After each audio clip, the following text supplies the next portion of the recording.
రోజు పార్టీ ఉంది, రావాలి అని సాదాగా అంటాడు అర్జున్.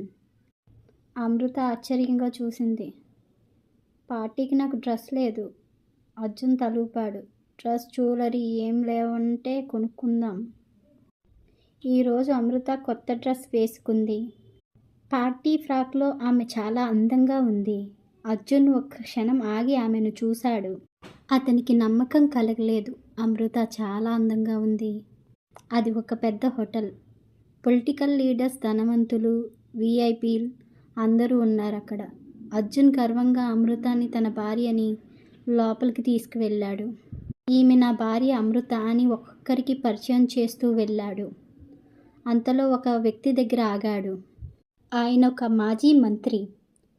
నా వైఫ్ సార్ అన్నాడు అర్జున్. ఆ మంత్రి నవ్వాడు. కానీ అతని కొడుకు మాత్రం అమృతాన్ని చూసి ఆశ్చర్యపోయాడు. అమృత అన్నాడు. అర్జున్ షాక్ తిన్నాడు. ఆమె మీకు ముందే తెలుసా అని అడిగాడు. అతని పేరు అవినాష్ చౌదరి. తెలుసు, బాగా తెలుసు. అవినాష్ నవ్వుతూ అన్నాడు. మేమిద్దరం కలిసి కంటి చూపు లేని పిల్లల కోసం పనిచేశాం. ఆమె చాలా నిజాయితీ గల అమ్మాయి, మనసున్న మనిషి.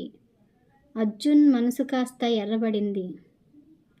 అవినాష్ కొనసాగించాడు. ఒకసారి ఆమెను డేట్కి అడిగాను, కానీ ఆమె నెమ్మదిగా రిజెక్ట్ చేసింది.